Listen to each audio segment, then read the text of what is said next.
Hello दोस्तों, स्वागत है आपका इस वीडियो में।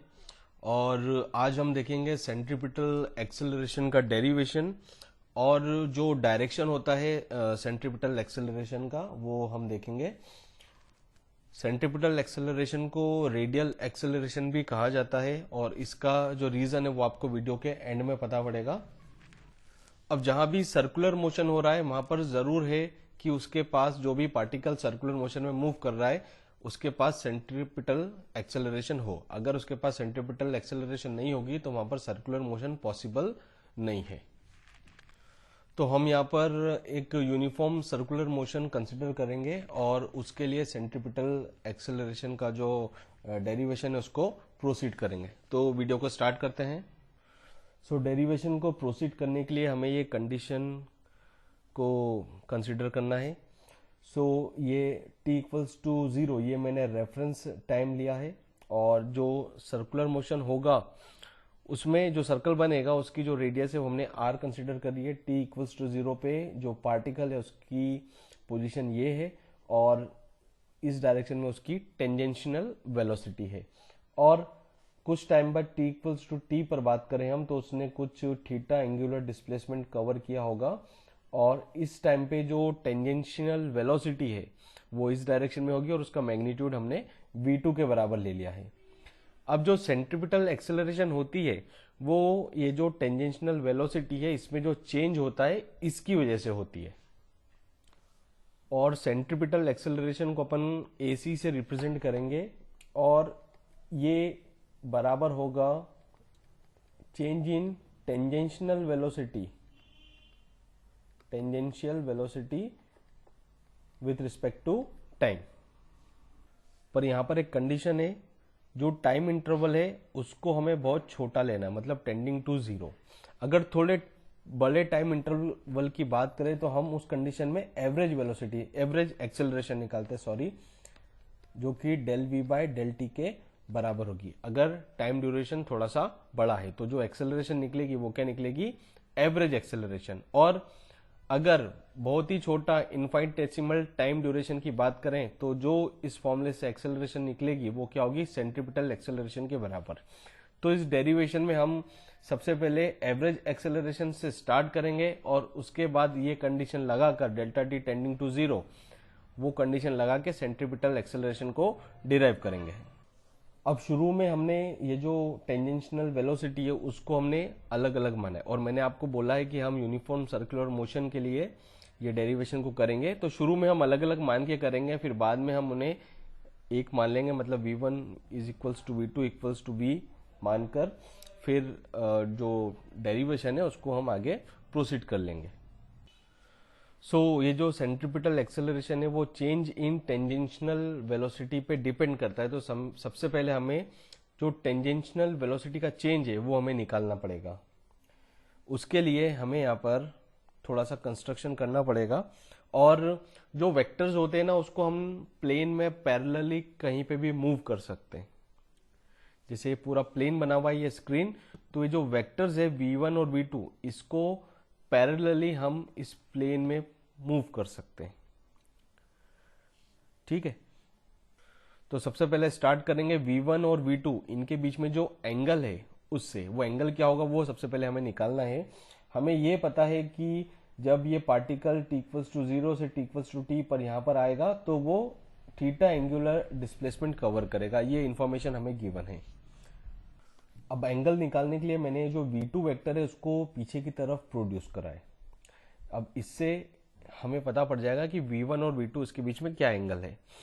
अब जो रेडियस होती है वो टेंजेंट के परपेंडिकुलर होती है, तो ये जो एंगल है वो होगा 90 डिग्री और ये एंगल ये भी होगा 90 डिग्री। अब यहाँ पर हमें एक क्वाड्रिलेटरल बनता हुआ दिख रहा है, तो यहाँ पर हम नाम दे देते हैं POQS। POQPOSQ ये क्वाड्रिलेटरल हमने नाम दे दिया। तो यहाँ पर ये एंगल 90 डिग्री और ये एंगल 90 डिग्री क्योंकि ये दोनों ही टेंजेंट है। ठीक है, और जो रेडियस होती है वो टेंजेंट के परपेंडिकुलर होती है।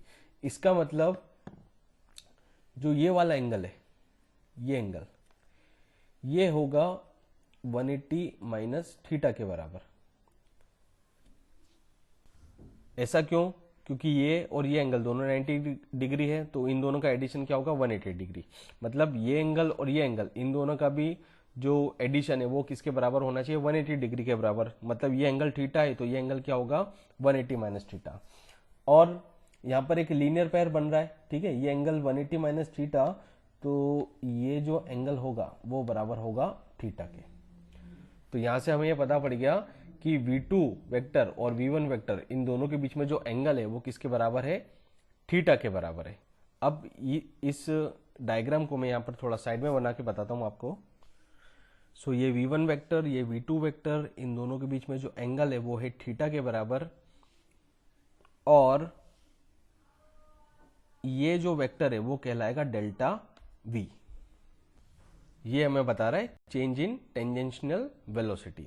अब वेक्टर लॉ ऑफ एडिशन से हम यहाँ पर triangle law of vector addition लगाएं तो V2 वेक्टर ये बराबर होगा delta V vector plus V1 vector के, और यहां से हम डेल्टा V वेक्टर को लिख सकते हैं V2 vector minus V1 vector,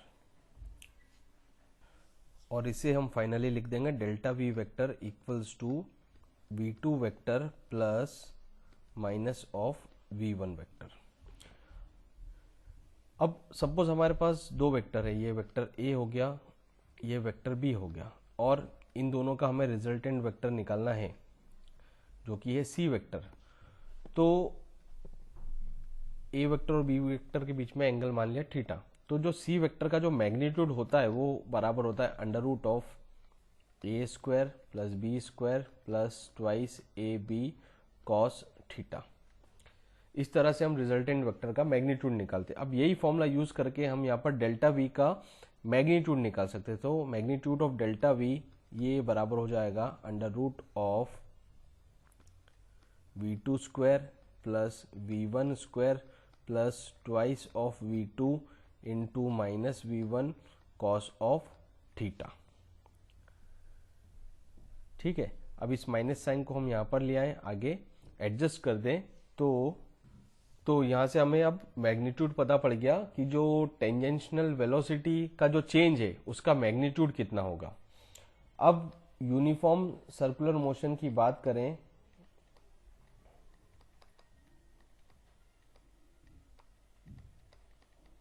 तो जो V2 है और जो V1 है वो बराबर होना चाहिए, और अभी के लिए हम उसे मान लेते हैं V के बराबर।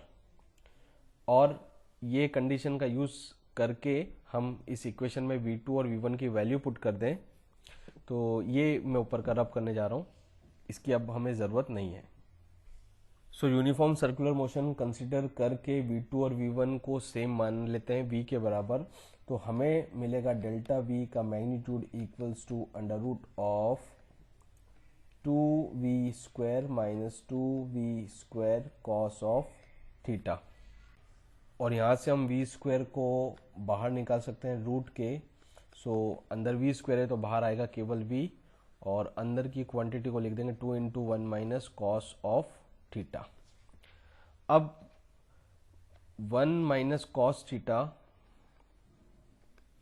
ये होता है 2 sine square theta by 2। 1 minus cos theta ये होता है 2 साइन स्क्वायर थीटा बाय 2। ये है हाफ एंगल फॉर्मूला, ठीक है, वो हम यहाँ पर यूज करें तो डेल्टा V का जो मैग्नीट्यूड है वो बराबर हो जाएगा V into 2 sine square theta by 2। और यहाँ से हम एक 2 बाहर निकाल सकते हैं और साइन थीटा बाय 2 को बाहर निकाल सकते हैं। सो डेल्टा V ये बराबर हो जाएगा 2V साइन थीटा बाय 2। इसको बॉक्स में हम रख लेते हैं। ठीक है, तो ये हमारे पास चेंज इन टेंजेंशियल वेलोसिटी ये हमारे पास आ गया है। अब ये इतना पार्ट में अब रब करने जा रहा हूँ, ठीक है, इसकी हमें ज़रूरत नहीं है, इतना मैं रब करके जा रहा हूँ। तो जैसा स्टेप बाय स्टेप मैं आपको बता रहा हूँ वैसा स्टेप आपको फॉलो करनी है। अब सबसे पहले हम एवरेज एक्सेलरेशन निकालेंगे, उसके बाद इस कंडीशन का यूज करके सेंट्रीपिटल एक्सेलरेशन निकाल लेंगे। सो एवरेज एक्सेलरेशन ये है delta v by delta T के बराबर। सो डेल्टा वी की हमने वैल्यू निकाल ली है जो कि है 2v sine theta by 2 upon delta t time duration जो कि है t के बराबर। Delta t is equals to t minus 0 जो कि है t के बराबर। तो यहाँ पर लिख दिया t। अब हमें यहाँ पर t की जो वैल्यू है वो सब्स्टिट्यूट करनी है। तो उसके लिए हम यहाँ पर स्पीड का फॉर्मूला यूज करेंगे। तो यूनिफॉर्म सर्कुलर मोशन में जो टेंजेंशियल स्पीड होती है वो सेम होती है, ठीक है।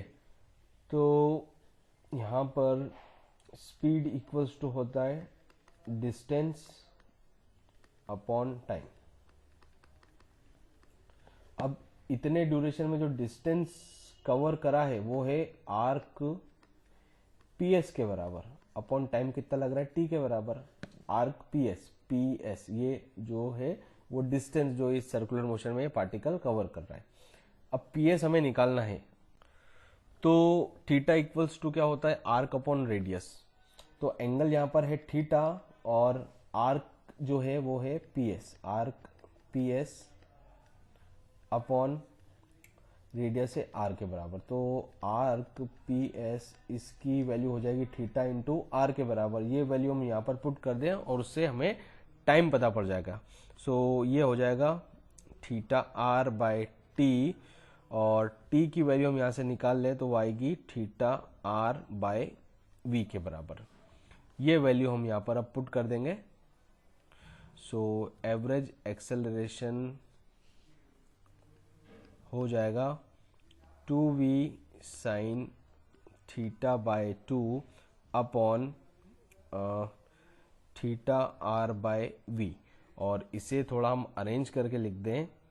सो एवरेज एक्सेलरेशन ये हो जाएगा 2v square sine theta by 2 upon यहाँ पर r और थीटा को यहाँ पर लिख देता हूँ, ठीक है। और ये जो न्यूमरेटर में जो t है उसको भी हम यहाँ पर थीटा बाय 2 ऐसा लिख सकते हैं। इस 2 को हटाकर थीटा बाय 2 लिख सकते हैं, ठीक है। तो ये तो आ गया एवरेज एक्सेलरेशन के लिए फॉर्मूला और ये इतना मैं अब रब करने जा रहा हूँ क्योंकि मुझे स्पेस की ज़रूरत है। अब मैंने आपको शुरू में बताया था कि एवरेज एक्सेलरेशन के फॉर्मूले में अगर जो टाइम ड्यूरेशन है उसको हम बहुत ज़्यादा छोटा ले लें तो हमें इंस्टेंटेनियस एक्सेलरेशन पता पड़ जाएगी जो कि सेंट्रीपिटल एक्सेलरेशन के बराबर होगी, ठीक है। तो यहाँ पर हम कंडीशन लगाएंगे जो टाइम इंटरवल है वो टेंडिंग टू ज़ीरो। तो time interval tending to zero तो हमें यहाँ पर लिमिट्स का कॉन्सेप्ट यूज़ करना पड़ेगा। सो सेंट्रीपिटल एक्सेलरेशन ये बराबर हो जाएगा limit delta t tending to zero average acceleration में और यहाँ पर limit delta t tending to zero v square by r sine theta by 2 upon theta by 2। अब थोड़ा सा आप सोचें कि जो टाइम ड्यूरेशन है डेल्टा टी वो अगर ज़ीरो को अप्रोच कर रहा है तो ये जो एंगल थीटा है वो भी किसको अप्रोच करना चाहिए ज़ीरो के। डेल्टा टी ज़ीरो को अप्रोच करेगा तो ये जो एंगल थीटा है वो भी किसको अप्रोच करना चाहिए ज़ीरो को, ठीक है। तो थीटा भी अप्रोच करेगा ज़ीरो को। सो AC अब वी स्क्वायर बाय आर इसमें तो कोई थीटा वाली टर्म नहीं है इसलिए उसको लिमिट से बाहर निकाल दिया और अंदर बचेगा limit theta tending to zero sine theta by 2 upon theta by 2। अब ये जो वैल्यू होती है ना ये पूरी लिमिट की जो वैल्यू होती है वो बराबर होती है 1 के। तो हमें यहाँ पर जो सेंट्रीपिटल एक्सेलरेशन है उसकी वैल्यू पता पड़ जाएगी वो है वी स्क्वायर बाय आर के बराबर। ये पूरा डेरिवेशन हो गया सेंट्रीपिटल एक्सेलरेशन के लिए, ठीक है। आपको बस ये जो लिमिट की आइडेंटिटी है उसको ध्यान में रखना है। Limit theta tending to zero sine theta by 2 upon theta by 2 इसकी जो वैल्यू है वो बराबर होती है 1 के। तो ये तो हो गया डेरिवेशन सेंट्रीपिटल एक्सेलरेशन का। अब सेंट्रीपिटल एक्सेलरेशन के डायरेक्शन की बात कर ले और उससे आपको ये चीज और पता पड़ जाएगी कि सेंट्रीपिटल एक्सेलरेशन को रेडियल एक्सेलरेशन क्यों बोला जाता है। तो ये तो पूरा डेरिवेशन हो गया, अब इसको मैं पूरा रब कर रहा हूं। सो ये इनिशियली जो डायग्राम था जो हमने यहाँ पर डेरिवेशन के लिए कंसिडर करा था, यहीं पे आपको ये दोनों कंडीशन लगा के इसको जस्ट इमेजिन करना है, तो आपको समझ में आ जाएगा कि जो डायरेक्शन है एक्सेलरेशन का वो क्या होगा। तो हमें बस ये सोचना है कि जब डेल्टा टी जीरो को अप्रोच करेगा और उस कंडीशन में जो थीटा है वो भी किसको अप्रोच करेगा, जीरो को अप्रोच करेगा। तो यहां पर मैं एक कंडीशन बना रहा हूं यूनिफॉर्म सर्कुलर मोशन के लिए, जिसमें जो वेलोसिटी है यहाँ पर इस स्टैंड पे और इस स्टैंड पे, और जो एंगल है वो बहुत ज़्यादा छोटा लिया है मैंने, ठीक है, क्योंकि यहाँ से हमें पता पड़ गया कि जो एंगुलर डिस्प्लेसमेंट का जितना एंगल होता है वही वेलोसिटी वेक्टर के बीच में एंगल होता है।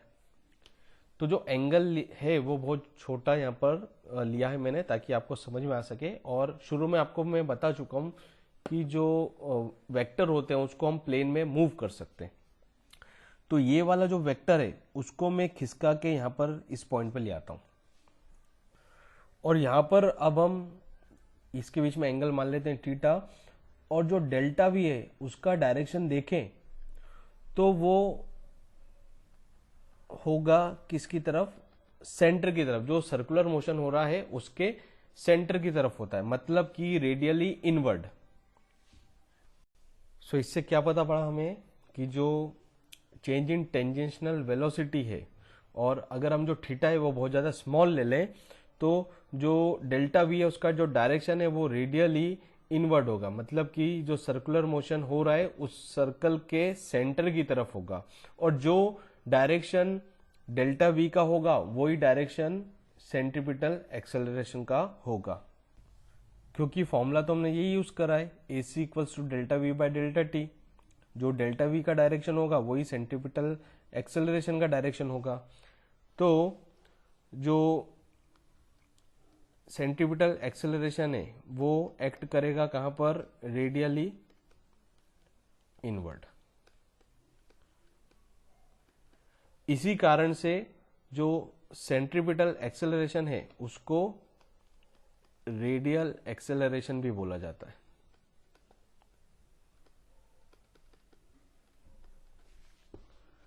ठीक है, अब यहाँ पर जो थीटा है ना उसको थोड़ा मैंने बड़ा बनाया। अभी इसको हम बहुत ज्यादा स्मॉल लेंगे ना तो बिल्कुल ये एग्जैक्टली सेंटर की तरफ पॉइंट करता हुआ दिखेगा।